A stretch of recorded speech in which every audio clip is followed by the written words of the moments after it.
Bonjour les passionnés de voyages hors saison et loin des foules. Dans cette vidéo, nous explorons l'arrière-pays et la côte entre l'île Rousse, Calvi et Porto. L'île Rousse se visite idéalement le soir. Les piscines de la Figarella sont moins connues et donc moins surpeuplées. Nous restons quelques jours au bord du golfe de Porto. Nous avons quitté le matin notre premier point de chute en Corse et nous commençons d'en faire le tour contre les aiguilles d'une montre. Nous laissons de côté le désert des Agréates à cause du danger des feux de forêt. Nous ressortons la caméra à la hauteur de la côte de Lozari sans pourtant nous y arrêter.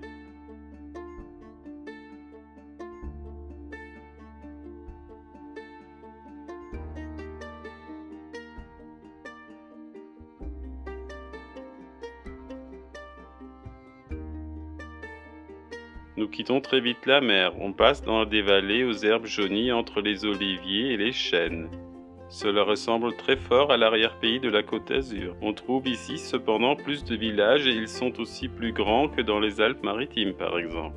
On retrouve cependant les mêmes églises baroques. Notre but est Spelonca, mais nous voyons beaucoup d'autres villages assez semblables en cours de route. Ce qui leur est commun ici, on ne les voit pas de la mer, il s'agissait donc vraiment de se cacher des pirates arabes.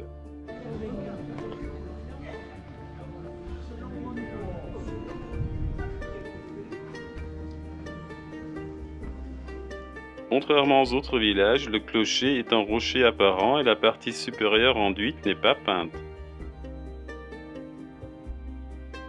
Le point de vue est un ancien point de gué. On voit la mer d'ici, mais aucune maison ancienne n'y est orientée.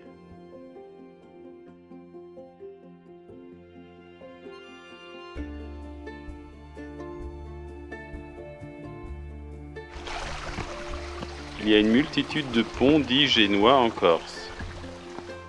Les nouvelles routes passent loin de ces passages jadis importants. Nous approchons le pont de l'Aretou en suivant le ruisseau. Ces ponts datent tous de l'occupation par Gênes et par Pise, ils sont donc construits entre le XIIe et le XVIIIe siècle.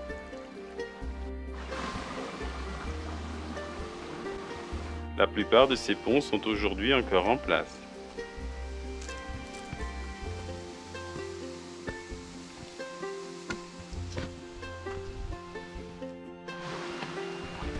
Sous le pont se trouve une grande vasque naturelle où nous nous rafraîchissons.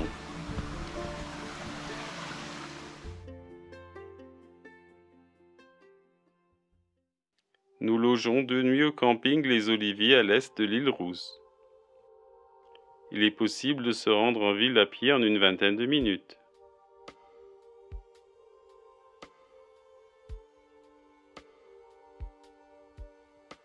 Cette ville a un flair très italien.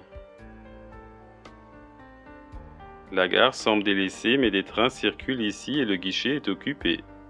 Une digue permet de rejoindre l'île de la Pietra sans se mouiller les pieds. L'anse formée à l'est par l'île et la digue abrite des petits bateaux de pêche. Dès que l'on est monté vers la tour, on a à peu près atteint 50 mètres d'altitude du rocher et la vue est encore meilleure sur les montagnes à l'arrière de l'île Rousse.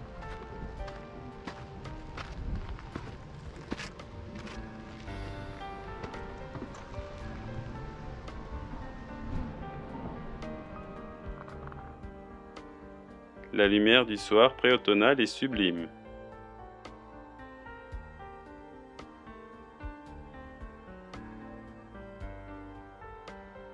Le phare n'est pas grand car il est déjà assez en hauteur sur le rocher. Ce phare date de 1857. Nous nous sommes avancés vers le nord de la Pietra. Devant se trouvent encore d'autres rochers dont l'Isola di Ubrocchio. Aucune végétation n'apparaît sur ces rochers, mais dans l'eau, la vie grouille. La mer est toujours un peu agitée contre les rochers escarpés et cette eau est donc bien oxygénée.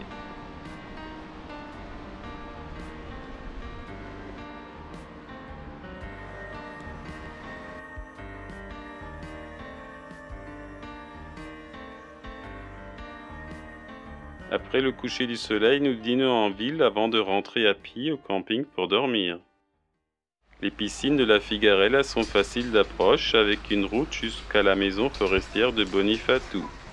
Après la passerelle, les derniers randonneurs du dimanche se perdent et nous sommes seuls à descendre de vasque en vasque.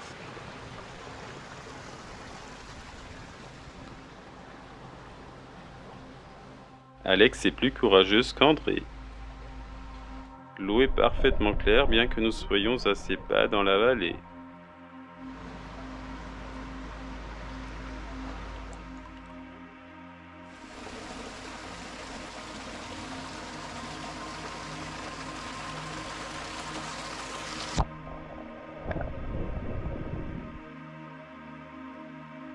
Dans les zones plus plates s'amassent des pierres arrondies et des graviers qui laissent apparaître un lit de rivière asséché. Bien sûr, l'eau passe sous ces graviers car on la retrouve s'écoulant plus loin en aval.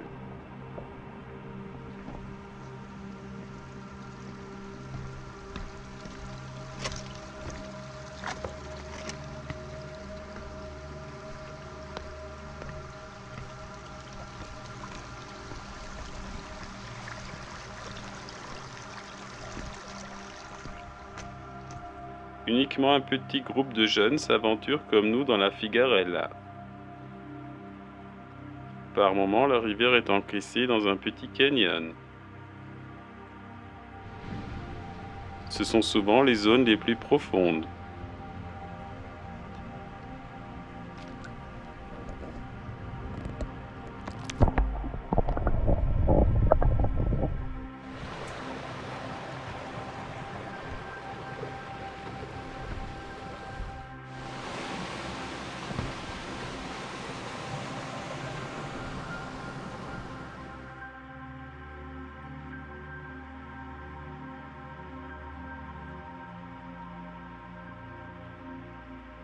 Les parois supérieures des gorges sont rouges et rongées de taphoni. Nous sommes déjà en train de ressortir des gorges. Nous voulions avoir une bonne vue sur Calvi, même s'il faut pour cela entrer dans le fort Motello en ruine.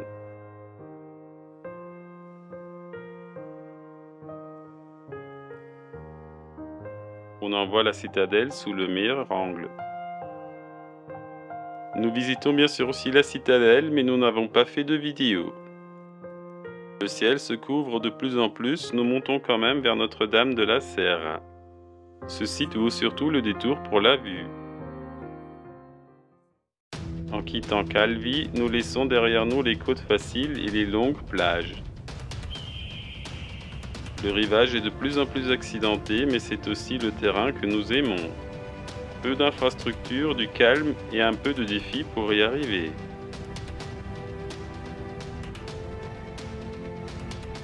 Bon, les routes sont étroites et sinueuses, c'est bien connu, mais ici c'est spécialement le cas.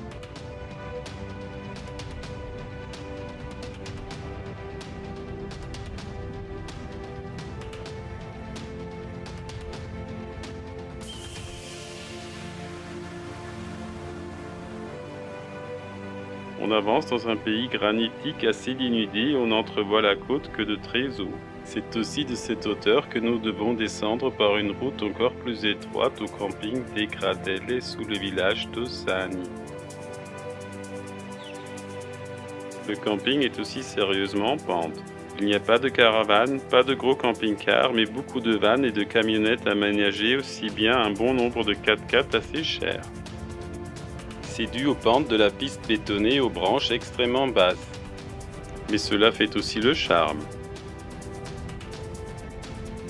Notre emplacement est bien ombragé mais à l'accès difficile. Nous descendons le soir à la plage en face des montagnes des Calanches. André a une contusion après une chute idiote, mais nous partons quand même pour une randonnée qui nous fera transpirer. La vue matinale est en tout cas encourageante. Nous visons la grotte Tafoni sous le Monte Sennino, mais il nous reste encore du chemin à monter.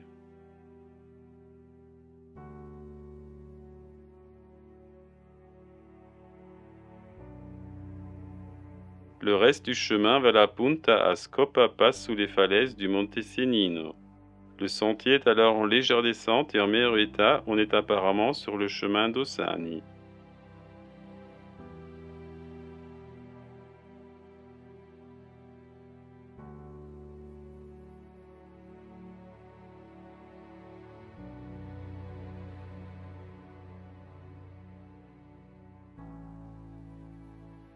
On arrive sans préavis dans une grande grotte ouverte sur plusieurs endroits. C'est en fait un dédale créé par l'érosion. Ces taphones se creusent dans les parois verticales.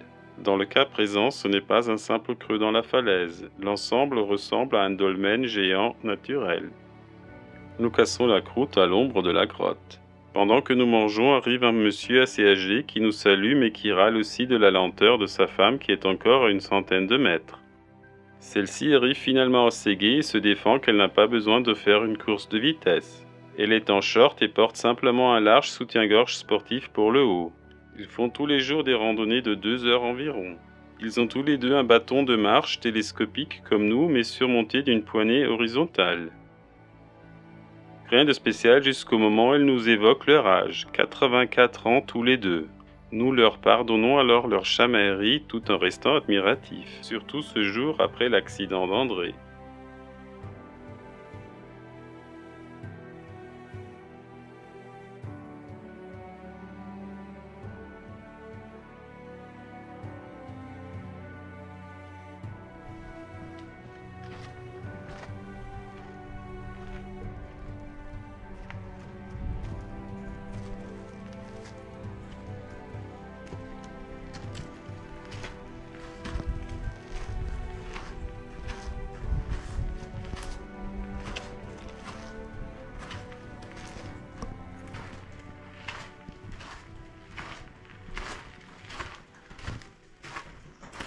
Alex prend à 2 reprises palme, masque et tuba pour explorer les fonds marins du golfe de Porto. Elle voit beaucoup de petits poissons mais pas des grands.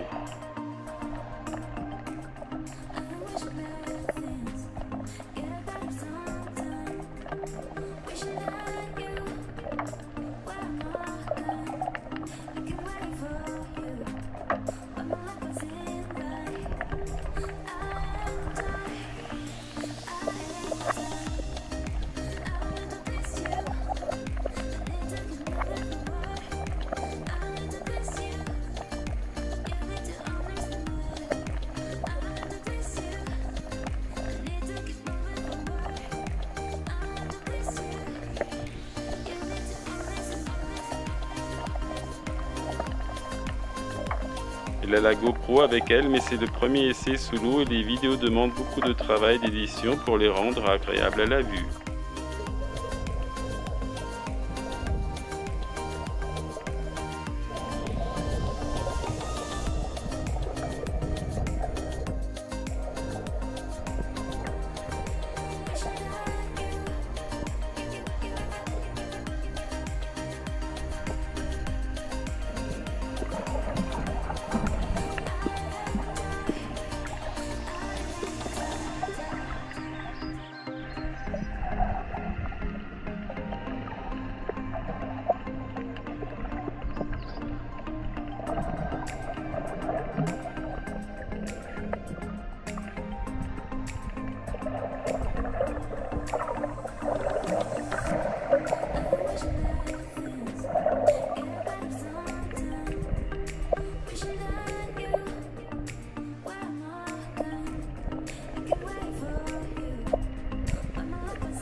Sur l'emplacement, nous trouvons à côté de divers insectes volants aussi ce serpent noir.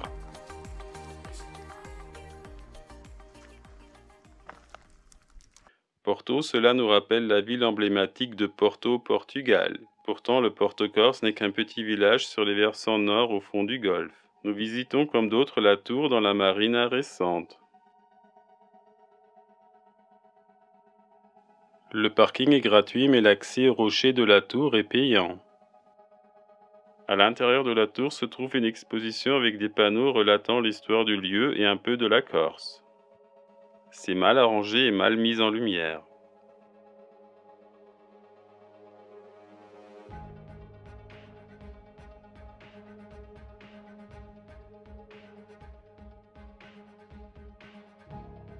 À 11 heures du matin, la plage, peu charmante, n'est pas encore occupée. Du rocher, nous voyons retour vers le Monte Cennino d'où nous venons et à gauche serait Calanche où nous allons ensuite.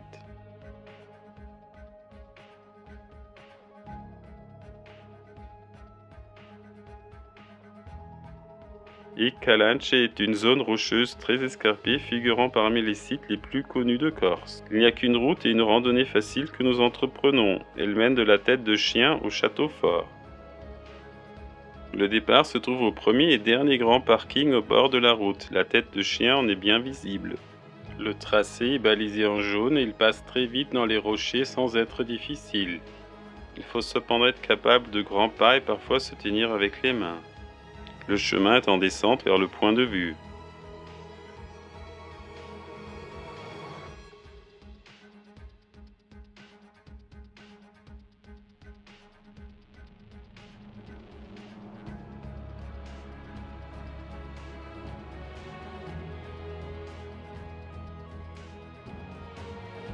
Nous voilà sur le plateau naturel formant le point de vue du château fort. Le rocher portant ce nom est le monolithe inaccessible plus bas. Nous retournons au parking de la tête de chien, nous faisons l'aller-retour de la route des Calanches.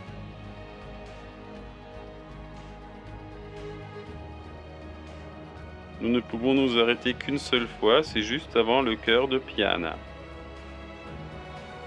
Ne sachant pas exactement où il est, nous passons d'abord en voiture, la GoPro montée sur le toit du trafic. Nous le voyons, mais le soleil est au mauvais endroit et nous passons aussi au retour sans nous y arrêter.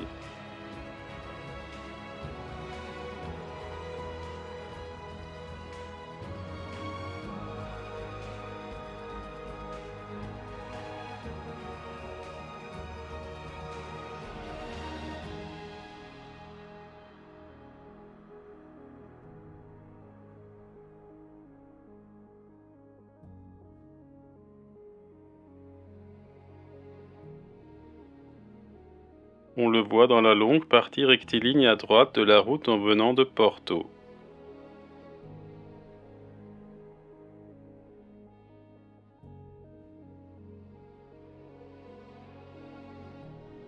Peu de temps après, le terrain est boisé et moins accidenté. Nous faisons demi-tour et repassons cette partie de la route dans l'autre sens. Nous ne continuons pas la route vers Cargèse et la côte sud-ouest assez sauvage de Corse jusqu'à Ajaccio parce que nous avons décidé de ne pas rejoindre Bonifacio du tout. La raison principale est qu'il fait trop chaud. Nous voulons randonner, ce n'est possible que jusqu'à 10 h et après 17 h. En même temps, les jours sont déjà assez courts début septembre. On opte donc pour une toute autre direction, le centre de l'île et sa ligne de chemin de fer. Nous visons précisément Tatone car on y trouve un camping avec un arrêt de train tout près.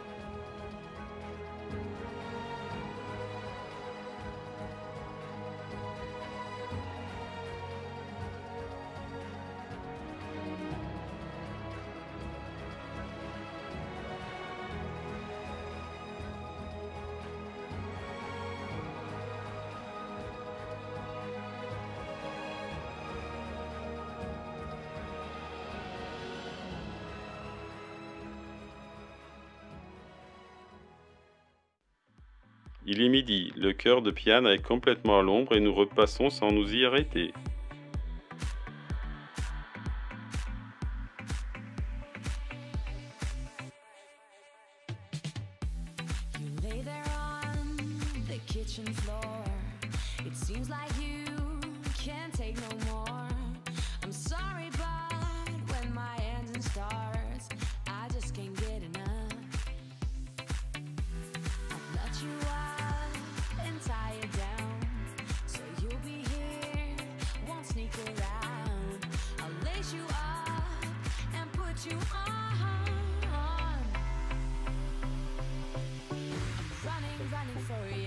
Day and night, I'm running for you, gotta move, don't want no ride. So warm me up, cause I know the world is at my feet, yeah. So take me higher, baby, let's go and hit the streets, yeah. So I'll keep running for you. So I'll keep running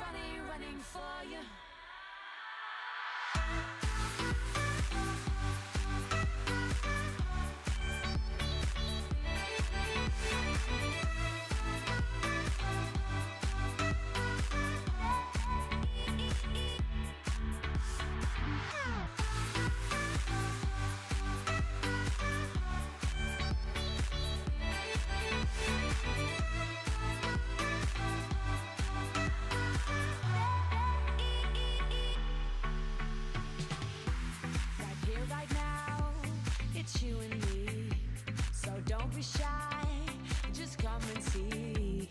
I'll show you places you've never been before. I'm running for you every day and night. I'm running for you, gotta go and step outside. So warm me up, cause I know the world is at my feet, yeah. So take me higher, baby, let's go and hit the streets, yeah. So I'll keep running for you. So I'll keep running for you.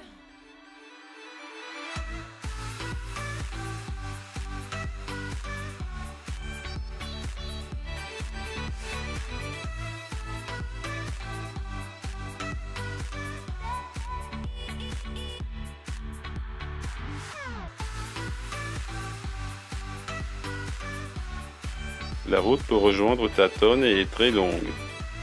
Nous optons pour le col de Vergio e Corte. On passe des paysages alpins qui rappellent un peu le Massif central. Dans la descente, nous prenons un couple de randonneurs savoyards en stop. Ils sont en train de traverser l'île à pied, mais ils se sont aussi rendus compte qu'il leur faut beaucoup plus de temps que prévu. Nous les amenons à un camping à Corte. La côte ouest de Corse nous a plu, nous reviendrons. Le dernier volet corse se déroule à Corte et près de Porto Vecchio. Des liens se trouvent à la fin de la vidéo et dans la description. À bientôt sur Voyage hors saison.